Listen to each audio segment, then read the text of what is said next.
you don't know.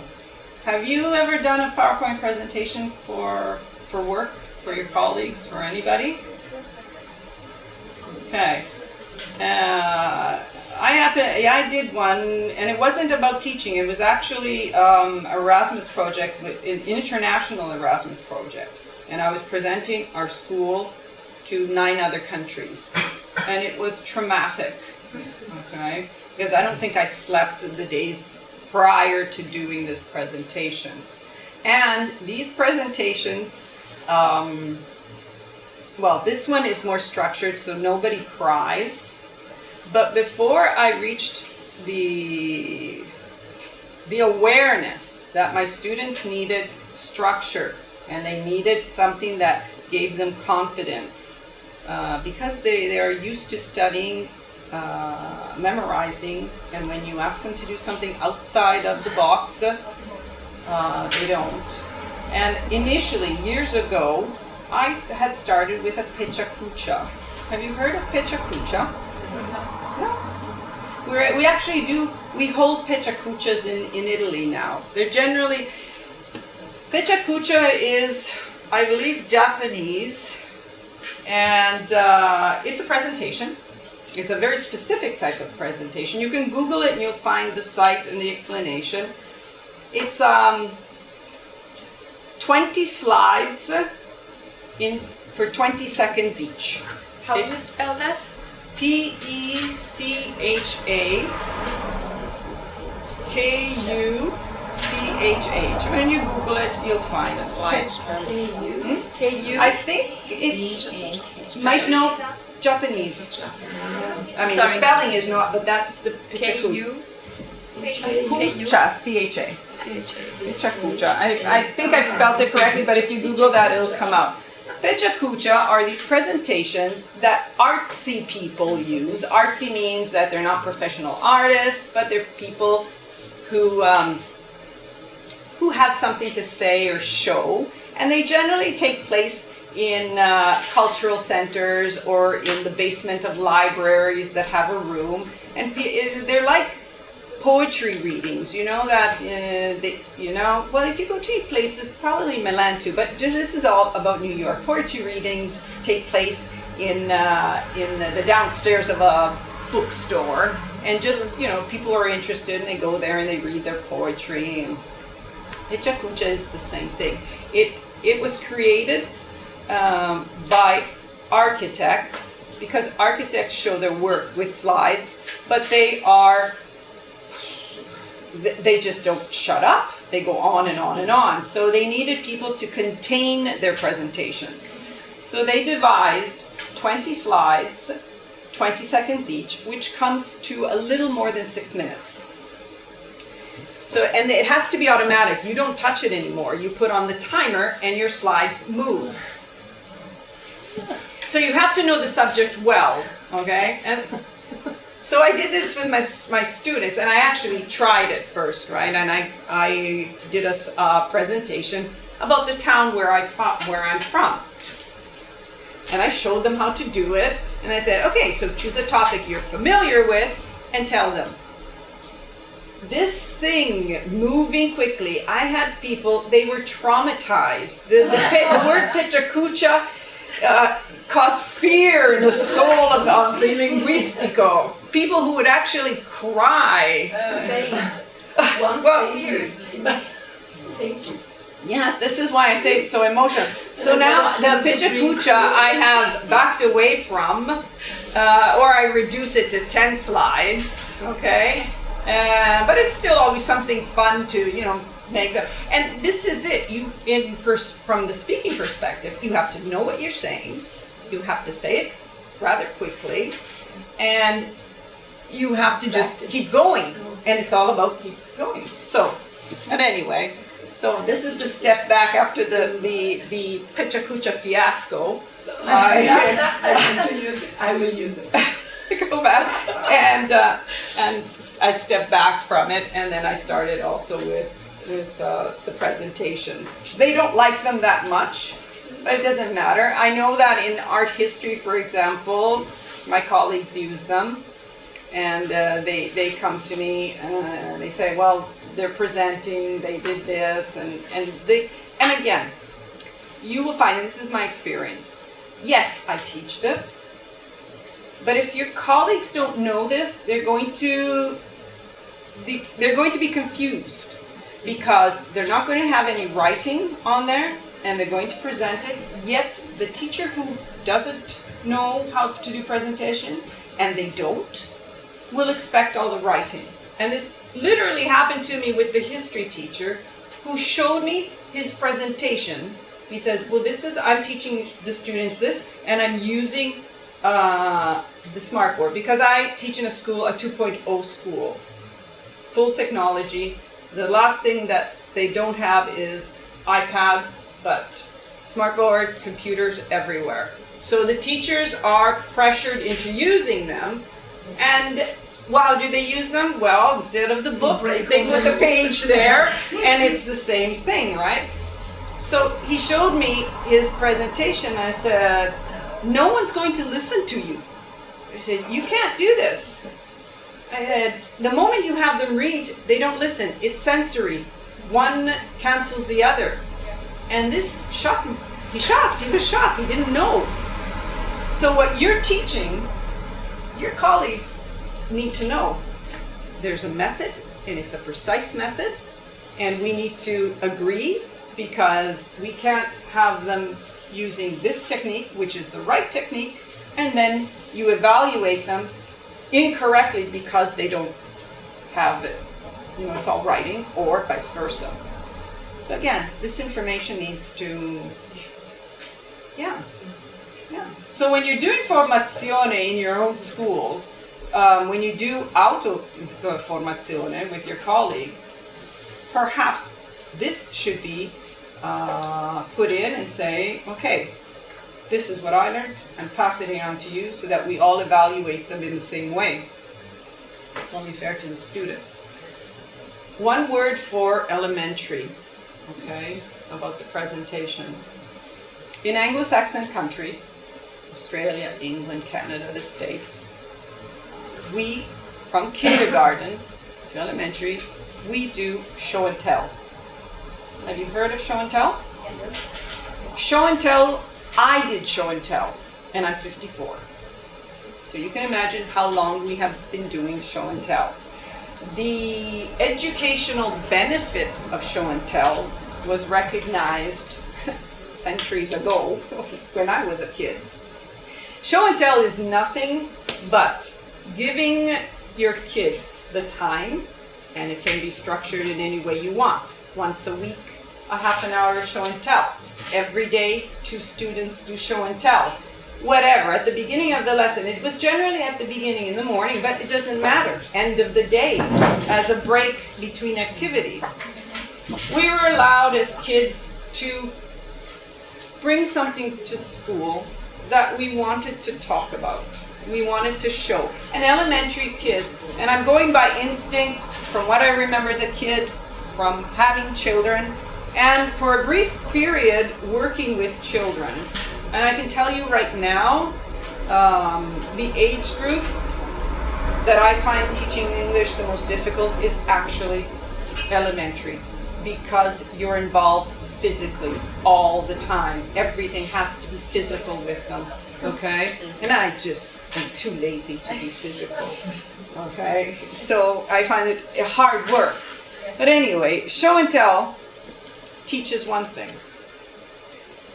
It gives every child the opportunity to show off, first of all, to show, be at the center of attention, which they seem to like. To bring something to school, okay, that puts you at the center of attention. It can be a new toy, it can be a book that you read, it can be some gadget your father bought in one of his business trips. And again, you can give them criteria to follow. So if you bring something to class, you're going to have to tell the class what it is, how it works, if it has a function, where it comes from, why you wanted to share. Okay? And this does something also for the audience. You begin to teach them how to listen to a speaker. Okay? There's one in the class who's up in front of everybody showing this with the courage to do this, and everybody has to listen. And it begins there. Okay? And this is especially for kindergarten, grade 1 and 2. I have no idea. Imagine grade 3, 4, and 5, you could probably do other types of presentations with them. But they would already know, again, remember, you can't turn, you have to look at your audience, you have to, speak loudly. These are the basics for them at the beginning. And I have no idea why show and tell is so powerful, but I can assure you that every adult in an English-speaking country remembers his or her show and tell experience. I remember mine. I remember what I brought in that occasion because it was my brother's toy and he didn't know. And I actually stole it because, someone else's things are more interesting than your own. You find children's stories that talk about show and tell. I have one of my children's books that talks about a new baby sister, and he takes his sister to school for show and tell. Okay, yes. Mother doesn't know here's my sister. Okay, so it's ingrained in the Anglo-Saxon fabric of the society, this moment. So it must be a very powerful teaching and learning experience. So for elementary, that is not just punkies at Halloween, not just reproducing punkies, but also no. this sort of That's right. Well, for elementary, I don't know if this is what makes us. Even when I was a child, our elementary classes were not organized in rows. Even the desks are already structured for group work. Right from grade 1, you're working in groups. So there is a lot of collaboration immediately. There is the moment of reading. You might have seen videos. That always happens, and it always happens on the floor. Everybody, except for the teacher, will, maybe for 15 minutes, will sit all around the teacher while reading. And the teacher actually reads a book to these kids, and throughout the book she will, ask them, keep their attention by asking them, why is the character behaving like this? This part, remember what I said, reading to the kids and asking to think about the why things are happening in the story is part of critical thinking, and it begins right there, okay? And this is part of every day in elementary school, reading hour. And they also do it in our libraries on Saturday and Sunday. There's a reading hour where the librarian reads a story to the kids, okay? So I imagine that these moments require a certain amount of silence from these kids. They're not still immobile. Again, they're squirming. You have a mobile audience because they can't sit still. But they're engaged. And they're engaged by the questions. Okay? So, that part there. Now, we have two choices, and normally this is what I would do, and I'll ask you. You can try, if you want, to do a presentation on a cartoon character. Come up here and talk about your cartoon character, if you feel like it. And we can actually watch you and tell you, hey, you're using your hair, you're not looking, but I don't want to traumatize you, okay? But if you want to try, we can. Or? No, because I know how difficult it is, okay? It would probably be useful because I think everyone should place themselves in the position of their students. Because as teachers, you have all gone through the Italian school system, and you all know what it means to stand or sit around this and be tested. You've had that experience. You haven't had the experience of making them present. And that's not fair, because you need to experience it to actually understand what they're going to. And believe me, if you haven't done a PowerPoint presentation outside of a collegio or whatever, then, and keeping control of everything you're doing, you won't know. And it helps to evaluate. This would be the ideal situation where you would do that, is to put yourself there. The other thing I would recommend doing is that we share what we have done in class with presentations.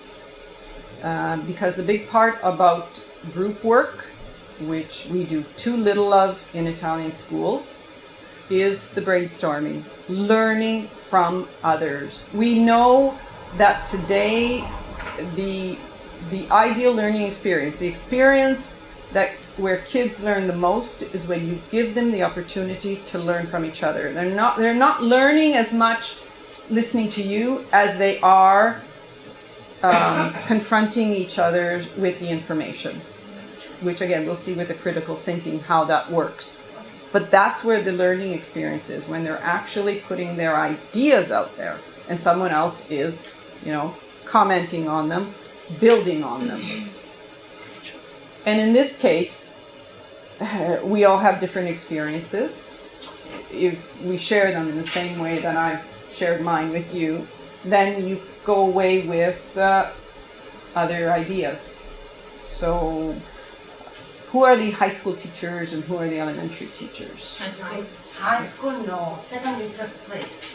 Second and first grade. I mean, 11, 13 years Scuola old. media. Middle school. Scuola media, middle Okay. school. Regarding presentation, well, again, I said I find elementary They school. already do now. They are expert on that. They use USB. They know everything about PowerPoint. Okay. But the problem is that they are not able to, catch and point out the keywords or what want to show and to tell you. They still write down and put on the slides too many words, too many sentences. That's very good. On keeping, because it's easier. It's fallback. Yeah. I won't remember it. This is one point You that. can create conceptual maps. Okay. And that's what I'm trying to learn to teach them, to create conceptual maps from really comprehension. Okay. On the PowerPoint. No, on really comprehension on paper. Right. And they they catch the main meanings they want to try to later, and to create a conceptual map, and then to create a presentation of PowerPoint. They always do that. But the problem is that they can't concentrate on how I want to tell you in just one or two words. They always... Because it requires practice. You have to do the work at home. You can't do this. And this is one thing that I failed to mention, is that in a PowerPoint presentation, it is acceptable to have notes. And we actually produce these. They're called flashcards. And we produce them and sell them in little packets already made. And these are just pieces of paper like a post-it size. They're generally also hard paper, okay?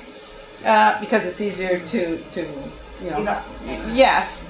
And you will find speakers that use these. And I tell them, you can have flashcards. And I also show them the size. I will fold, the paper, and I'll say, this is the size of your flashcard.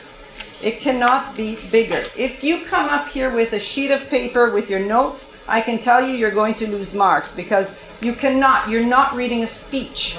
A presentation is not a speech. So you can have a flashcard. It's about a little smaller than this normally. And this is what they do. They will write notes and notes and notes and notes. And then I'll look at them and I say, no, because you have to read. And the moment you're reading your flashcard like this, you lose contact with your audience. All you can have here are words. Because words, you don't read them. You just a glance. You're looking at it and you know. These are to help you remember where you are in your discussion. Okay? so that there's coherence, so that you don't forget the parts, and that's it, the flashcards.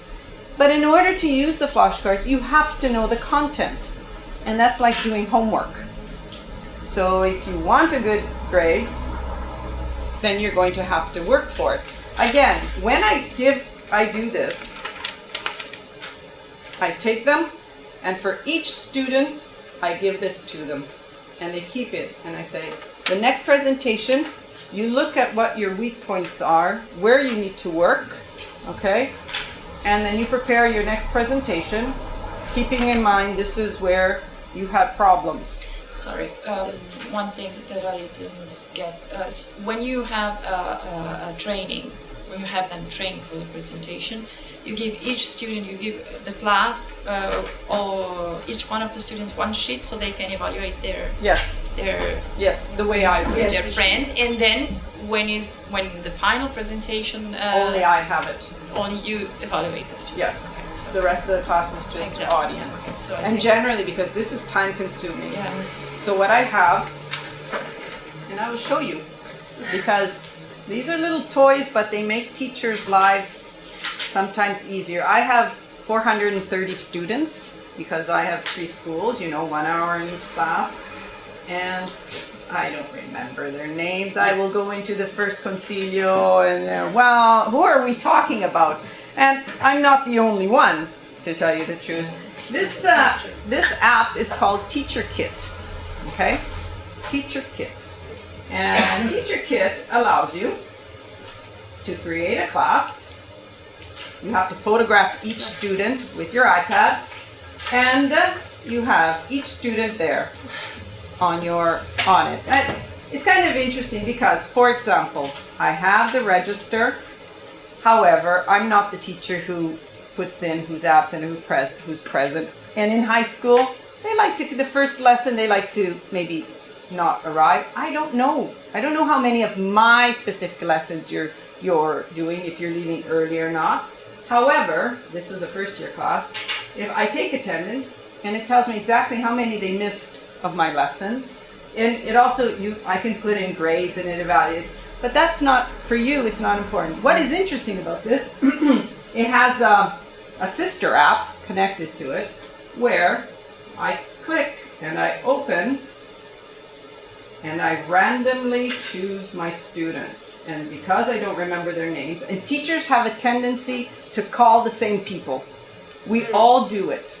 I don't know if it's a question of, I don't know what the psychology is behind it, but we tend to call on the same ones, whether we avoid the one who never can answer because they have problems, because whatever it is, and you don't want to create an uncomfortable situation, or because by habit you always call on the person that this is, I call the lottery.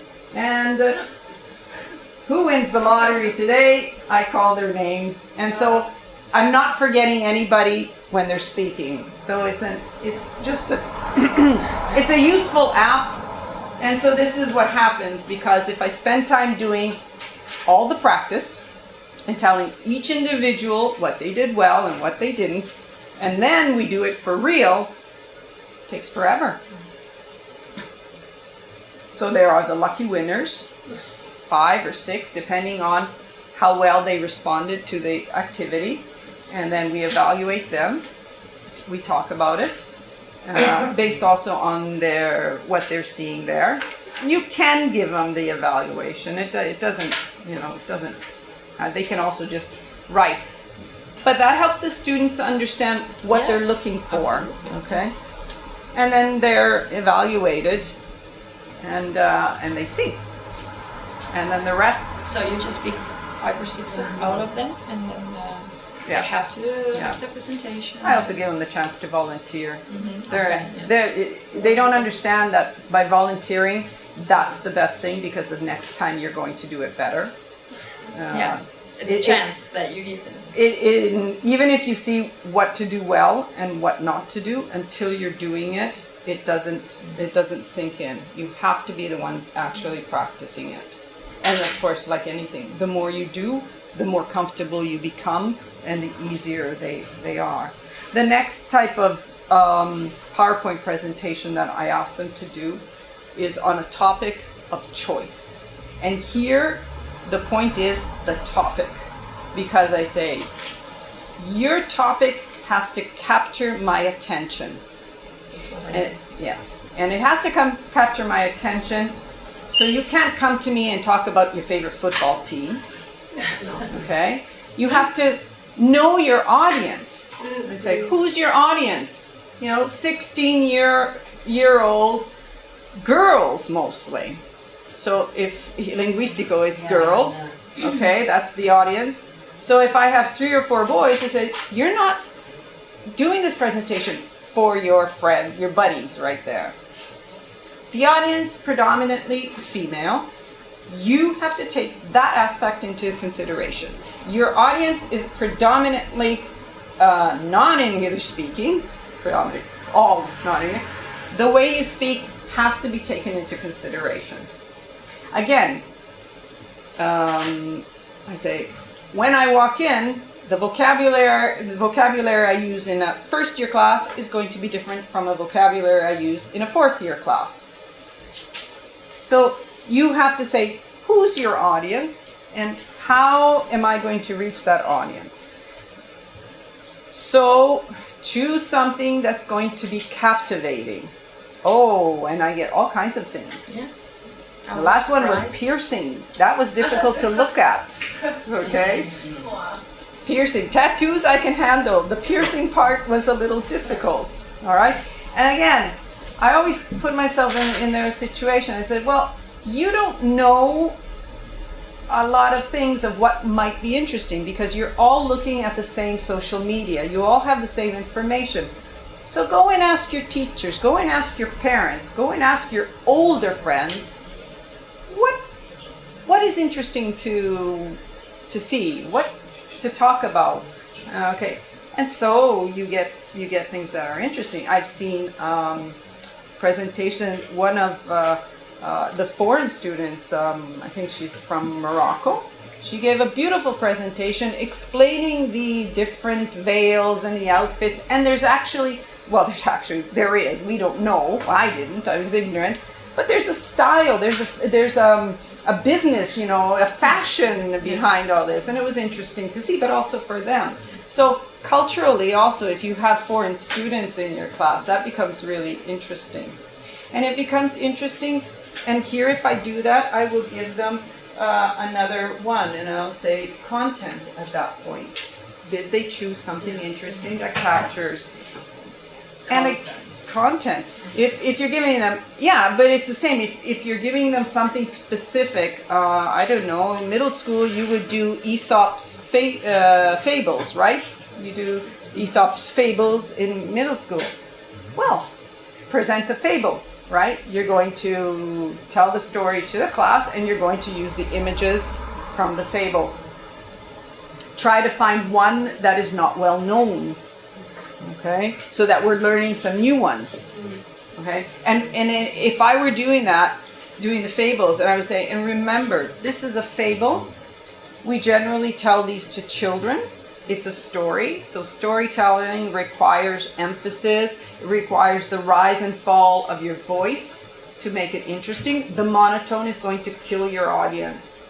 So that's also easy to do because it's an easy story, it's short, but this is good also for high school. It's easy to remember and you're practicing all these things. So that's where there are lots of ideas. So this is what I wanted to share. What have you done so that we can all go and say, okay, so let's just go through, and if you've done presentations or even a project where your students have worked that can be, transformed into a presentation.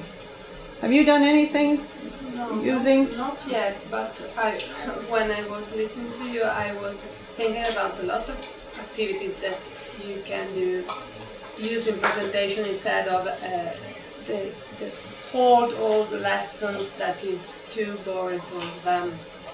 And Do did something come to mind? What? Okay, nowadays I am experimenting a lot of field activities in the primary school, and this could be very useful in also in a field experience, because in the end they are asked to present their discovery to the other schoolmates, and could be useful because they have to concentrate on the contents, and meanwhile imagine something that couldn't be so boring for the other, because they are always Doing that. annoyed. And I would think for elementary and for middle school where you have big classes, Yes. I would think also presentations with 2 people. Yeah, to free. Also, yeah, because it gives them confidence Yeah. too, and it gives them a break from all the struggle with each other. And but even in high school, this is true. But in high school, And in high they- school, you need to grow. You Yeah, need yeah. to, you They are have very this- severe in judging each other. So they're very, more than me, more than us. Yeah. So it could be useful because they can improve in presenting and using English. That is the worst part in the primary school, because They they enjoy at the can. same time, they have fun at the same time. Absolutely, absolutely. And I will show you a site where they can collaborate online from home with the material. Okay, right now. But I want to say one thing more regarding how they evaluate each other. This is very important in the Anglo-Saxon world, and I think we need to see our students as students that are going to go into the world. They're not necessarily going to be working here in Italy, and if they do, their work relationships very often are going to be with foreigners. Yes. Okay, so we're talking about a global world. One of the ways to communicate, and I say this because I have had experience in the business world, teaching business English, and there are ways. The hierarchy works. Okay. For example, in the States and Canada, anybody who's working receives an annual review from their superior, their direct superior. It's an evaluation. It doesn't give you anything more or anything less. It gives you, the employee, what you're doing well and what you're not doing well. Any superior, any good superior in business will know that in order, not just a superior, but a team leader, because businesses work a lot in teams. A team leader or a superior knows that in order to get the most out of your team or your employees, it's going to come with positive feedback. So you will always hear phrases like, John, I really like what you're doing. I think you've contributed a lot of good ideas. But can we look at this? Because I think this needs a bit of work. So show me what.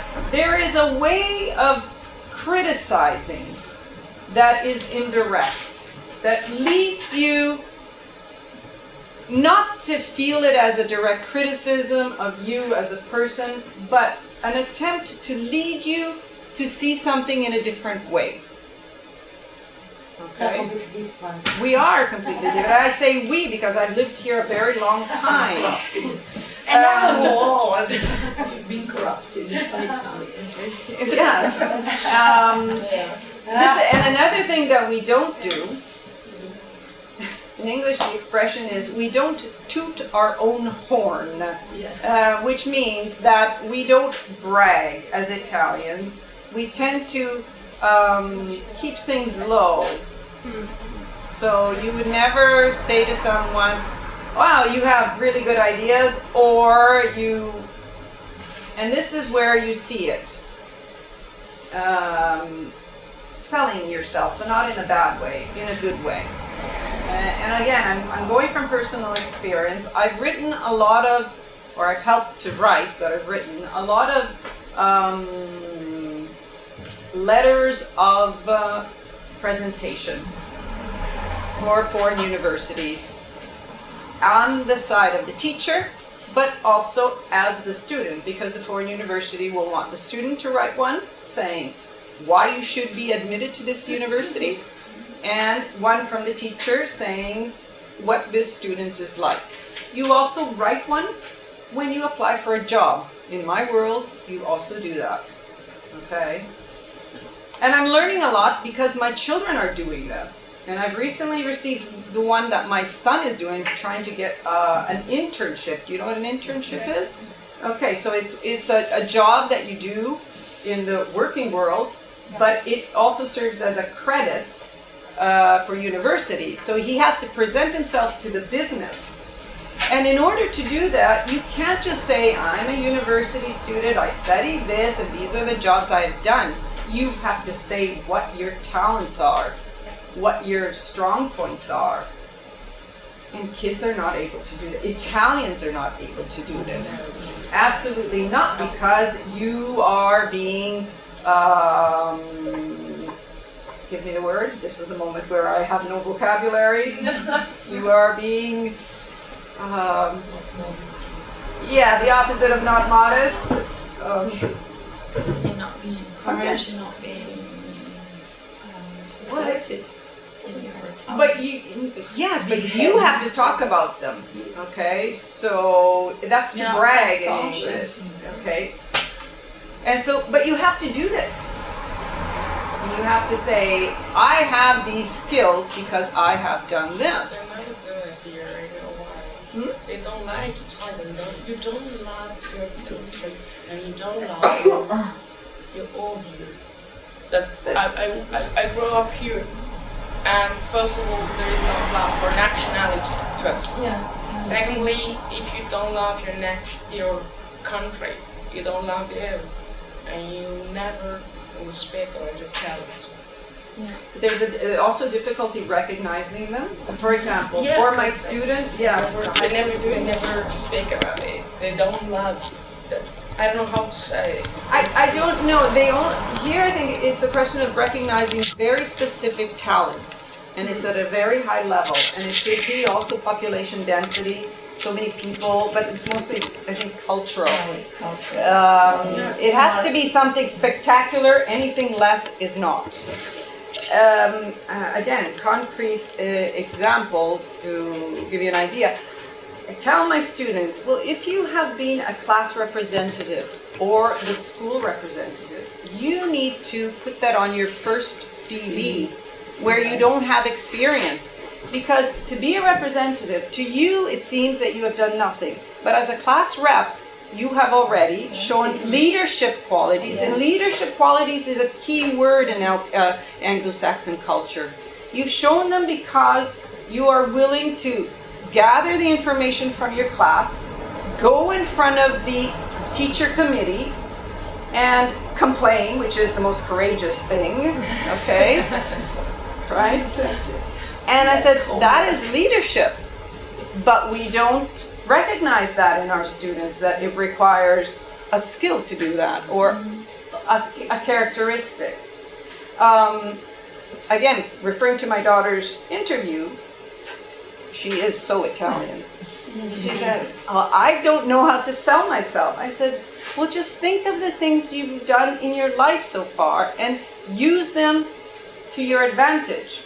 The second interview, they asked her, I mean, it's just a cashier in a supermarket, nothing more. And they asked her, are you quick thinking? Are you able to work under pressure? Which is under pressure, which is a key. Okay, so very little working experience, right? So, but she remembered that at university she has a position for the first year students. She is like the tutor. They call them softs at her university. So she has a floor of first year students, and she's the reference point for their problems. And the first day of arrival, the parents drive up to the residence. They unload the boxes, and all these softs have to be quick to put the room number, the floor, and get them up. That's under pressure because it has to move really fast, because otherwise they block traffic. And at the second time, she was quick to think, and she said, well, this is what working under pressure in the soft position. Yes, she transferred that experience and gave them what they wanted to hear, okay? Italians don't do that because nothing you do in an isolated situation has value. It has to be certified, okay? So to study utilitarianism from Americans, you know, I am American, I'm proud and I have a lot of talent, you know? That's only because I come from America. that's the point. Yeah, yes, Culture. but in the business world, that's how they operate. Yeah. That's how you show, okay? That is the reality. And so, and these are two things: how to criticize, how to, make a person work in a certain way without killing any ambition, any self-confidence that they might have, putting them in a situation where they don't want to give anything. And also the part where you recognize what it is you do well. Yeah, to empower them. And I think as teachers, we need to keep this in mind, that because it's easier. And I also find this as parents. It's not just about teaching, okay? And as parents, it's a fine line from saying, not exaggerating, to saying, Yes. oh, you did well, what a beautiful picture, it's a monstrosity, but you're perfect, you do that. To find the balance, saying, well, it's good, but I think you can. Good but. You can work. and how to do this correctly without, basically to bring out the best in students. And to tell you the truth, when you begin to do it, you actually find a difference in your students. I think it is a new entry in the Italian school, in my opinion, to convince children to think about what they have already done and what they can do. They are always evaluated from the external, from the teacher, from the other, but they don't think. Self-assessment is not something that they know in the Italian school. They are looking for these. Maybe in the future it is starting in the school now, but we are how many years later than in the other? Yes. Yeah. Have any of you ever asked your students to self-assess with a criteria like a precise, not saying you did it well, you didn't, that means nothing, but with a specific criteria like this? The same criteria I used to assess them. Ah, okay. Are they harder on themselves? That's interesting. What do you tell them when they're so hard? Do you tell them why you would evaluate them less? Try to focus on what they thought was so bad to need to be underlined in such a hard way. Okay. So we try to go back to what they said, what they did, and analyze kind of language. I find that, and I remember this from my school experience, that an experience like that at school, you learn more about yourself than the 100 pages of history and the dates that you were made to memorize for that test. That has more impact on how you think, how you approach the next assignment, how you perceive your own learning, than massive amounts of content that is memorization. They broke my grade, and sometimes I ask them, do you need to comment on your mark, your grade with me? No, I tried out and it was the same mark. Sometimes. Yeah, okay. Any other ideas that have come that you can do with this? I had an activity last year with the mother tongue teacher. We worked together, and he structured the lessons as well in order to have a job interview. So it was focused on the business world. So imagine you have to either apply for a university or apply for a job, and they worked in groups, and they had to evaluate, self-assess their own skills. And so that was very, very interesting for them and for us, of course, to see how they were how hard they were on themselves. And we taught them to include in their skills all of the experiences they had outside the school, not inside the school. That's right. So That's because they are there are people who are students who are really, really into sports and who are very good athletes, and this is a skill, for example. Volunteer jobs, volunteer work. They are working, for example, in the summer for the church, the summer activities, and so we help them. That's because right. they weren't able to do that. To do this. And another tool that you can use, if you Google high school references or high school presentation letter, you will get all kinds of samples that that's how a high school student would write about him or herself. So how would they describe themselves for a prospective employer? And if you take these examples of letters, you begin to see from them what these kids are told to highlight, because these letters are prepared by counselors, school counselors, and what they have to highlight. And if you do this, it's a good exercise, because if I understand correctly, this is what they're going to have to do for their maturità alternanza scuola-lavoro. Okay? And because Italians don't have this experience, we're going to be reaching this exam with what are we seeing here?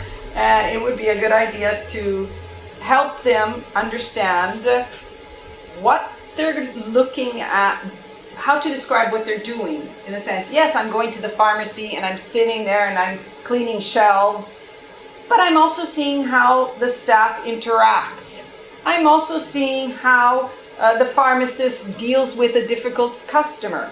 You have to put down these things, make a grid that they are able to see and evaluate the experience and comment on it. Yeah. That's what's missing from this. And that's part of the job, what you did, and how you can use the language online to fine-tune it so that they can describe themselves. And I say this again from personal experience, because my son at university went to they have people at the university that guide them through writing these things, and he sent me the version that he wrote, and I looked at it. And again, my son has been in Canada at university, this is the 3rd year, so Italian, he went there, and I was amazed.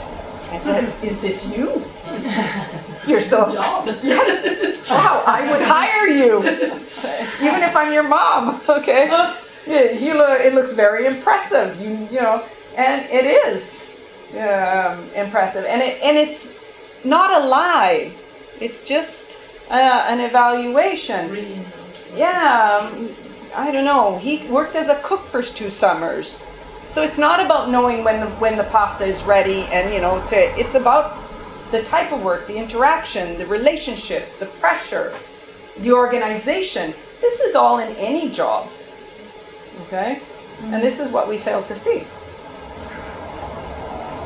Any other activities that I'm actually wanting to get from you concrete things. Like if I think of Shakespeare, what would you do with Shakespeare, or with some author or some project that they could work with? I work in tourism, so I do mostly what you said. starting from the second class, third class, so different levels of requirements and different presentations. Right. And anyway, we start from the second class straight on presenting destinations. And so I use mostly what you said, but maybe I've learned that I should start a step back because I put them already in a very difficult situation, asking them to present an itinerary or a destination and following all these criteria. They're not perfect. One fainted last year. And he couldn't speak. And this year it went better, so I asked him to practice before coming to class, because of course that was a problem. But do you realize how formative it is for that person? For that And student? are you going to have presentations this year too? Yes, I am. So I will have to get ready. Yeah. No, but anyway, what you said about giving criteria, giving time, giving all these elements of how much you can write on the slide, how many pictures, what pictures should be like, and so on.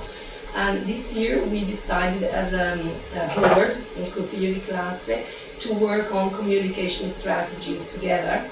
So that they worked with the information technology teacher on the basics of PowerPoint presentations first. Okay. We shared the criteria with the history teacher, geography teacher, so that they have the same rules for everyone. Okay. And this was very, very useful. Because before I was the only one to do that, now instead they have done many experiences in different subjects. Yeah. And so with me they only had to concentrate on English and content. And they had practice on the rules of presentations with other teachers too. Yeah. And this was very, very useful. Yeah. And indeed, I was telling my friend, I had really good presentations from the second class because of this joint work. Someone really concentrated on, okay, my classmates have to learn about, say, the Midlands in Britain, and I'm teaching them, so what I say is what they will remember about it. So what words shall I highlight? So all that you said. But this was really working because other colleagues did the same, and we worked together to the same objective. And that was my worry when I did all this is, okay, I've done it all, and now they may not get a good grade because someone else told them to write all the...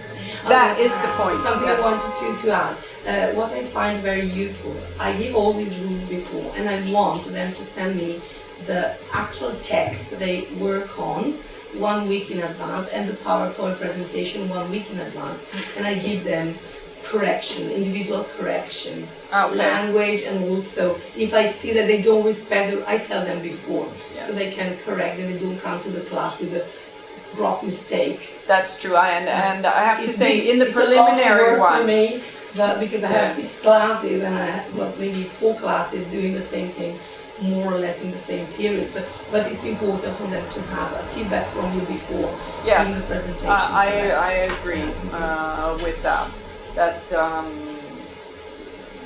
Because you would do it in a realistic situation. You would never go and present with a lot of mistakes. No. Again, your audience, if you're not a native speaker, is going to forgive you some mistakes, but a lot of them no.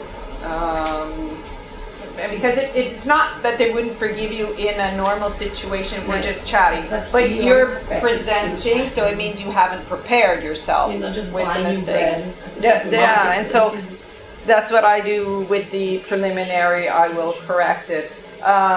Very often they'll give this to my colleague because she's there all week and I'm not.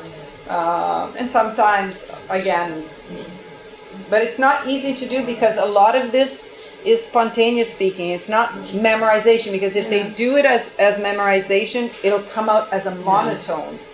And so you have to... Well, that's for the content part, because they are presenting a touristic content must be correct in the content. Right. So the correction. Okay. We are, I think, quite different because we don't work in schools, but we have a private school. Okay. So we can do different things. And sometimes it's difficult to involve students because they are not aware about this. No? It's different approach, you know. Yeah. But I have to say that with small children, for example 3 to 5, we use the show and tell, and it's very useful for them because they can be the protagonist for 2 or 3 minutes. So they stand in front of the class and they are a bit proud of Yes. themselves, you know. So it's quite funny and useful for them to start with this kind of approach, you know. But with the elementary school or I don't know, middle school, it's very difficult because they are not aware about that. And sometimes they say, yeah, it doesn't exist for them. And sometimes they say, yes, but that school is not like this, it's different. So yes, so why are you here? So it's difficult to realize that there is something else for them. Yeah, they don't want to waste time on something that's not going to be useful at Because I school. think they are Not that flexible. Oh. Before, you cannot think out of the box when you are in the school. So that's the problem that we have here in Italy. Because we know that. So we try to change a little bit when we come to our labs. It's not easy for them to switch, no? No. Well, I'm not in the school anymore. What should I do? Destroy the class. This is almost the result you get. It's quite hard work for us. Yes, because Yeah. we play with them. Yes. This is what we do. Well, Try to play We in just it. play and try to transform English in a funny way. you Yeah. know? Sometimes it works, sometimes not, because they are not. They have not the same approach at school. So for them, it's difficult to understand that they can have fun learning a language. No? Sure. Yeah. But like I said, elementary or the small one, it is really, really difficult work. It also applies with the students. Because if you, I had them do a presentation and it was the first time they ever done that. And they were in 3rd class, class 3. So, yeah, first time. They're, There was a they're chair. very resistant. It was Yeah. a chair, so. Yeah. I work for the British, right? I am in the same situation. And I always use PowerPoint presentation for children in the elementary. So I used to, Catch their attention. yeah, with songs. Yeah. Songs, games, flashcards. But the PowerPoint is really useful. Yeah. Well, you know, this generation, I mean, this is data that we know. My generation had 12 minutes of concentration. This means that I could study for 12 minutes consecutively without distraction. This generation is down to 5. Yeah. Sometimes less. So you can imagine the content of history. Now, It almost takes them 3 times as much. You You're not. always use dreams to catch and keep your concentration.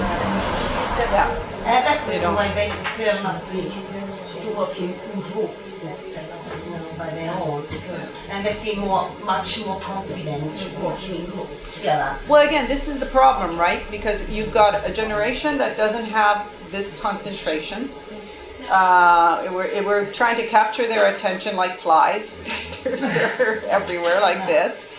I want to be optimistic in the sense that they are going to develop skills that we didn't have, and they're going to lose skills that we have. You know, it's going to be, there's always a give and a take. Yeah. So, and that's what we have to work with. But we're the generation that is of transition for them. So we're the ones that have to figure out and understand how best we can teach them with what they have. And it's not by using a system that worked with us. It's more about thinking. So we have to break. Yep. Okay.